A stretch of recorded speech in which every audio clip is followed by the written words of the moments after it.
Hi, my name is Carlos Cortez, and this is how the chemicals inside your body can either affect you positively or negatively.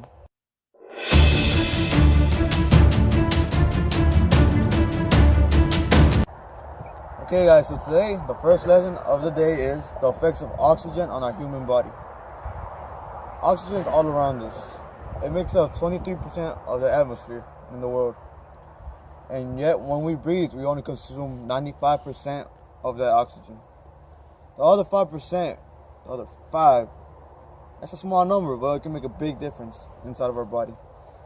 That 5% damages our tissue, our muscles, and everything else around us. It runs rampage around us, inside of our body. And since there's nothing to stop it, it does to us what it does to metal. It makes it rusty, just like this piece of metal right here.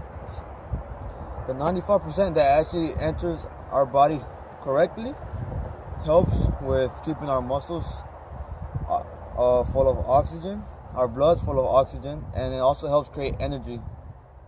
The next two chemicals that work together inside our body is calcium and phosphorus. It helps strengthen and make our bones grow. It's very useful in our body. If you want to go big and strong, like your parents always say to you, drink milk because it has a lot of calcium and a lot of phosphorus. Another very abundant chemical inside of our human body is hydrogen. It is a gas that is inside of our body. As you can see here, this is water. Water is hydrogen and oxygen combined. The hydrogen here helps with our body.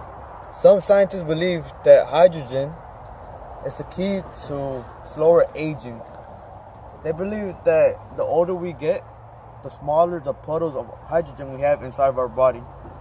And if scientists can one day figure out how to keep those hydrogen puddles inside of our body to not decrease, then maybe one day they can help us slow down our aging process. So instead of living an average of around 80 years, we can live around 100, maybe more. Due to the fact that hydrogen helps our aging slow down, and it causes our skin to not get wrinkly as much. The next chemical that we have inside of our body is nitrogen. It is abundant in the air. 71% of the air in the world is nitrogen. Nitrogen helps our body. The positive effects of nitrogen on our body is that it helps relax our muscles. And when fused with oxygen, it makes nitrous oxide. And that chemical is abundant in our brain. So the last big chemical inside of our body is carbon.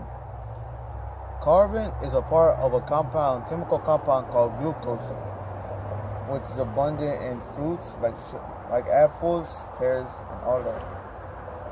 When glucose is broken down in a process called respiration, carbon is then released as carbon dioxide when we exhale. Carbon dioxide helps the plants and produce oxygen so we can breathe it in. But there are also negative effects of carbon. Too much carbon can help with creating bad diseases like Cushing syndrome. If we have too much carbon inside of our body, it messes up our breathing. It restricts breathing and blood flow. And if there's too much carbon inside of our body, there's not going to be enough oxygen inside of our body. Due to the fact that they both have to be balanced for us to function properly. Too much carbon results in too little oxygen, which makes our body more tense. We can get more diseases, and overall, it can make us more aggressive in a way that we don't want to be.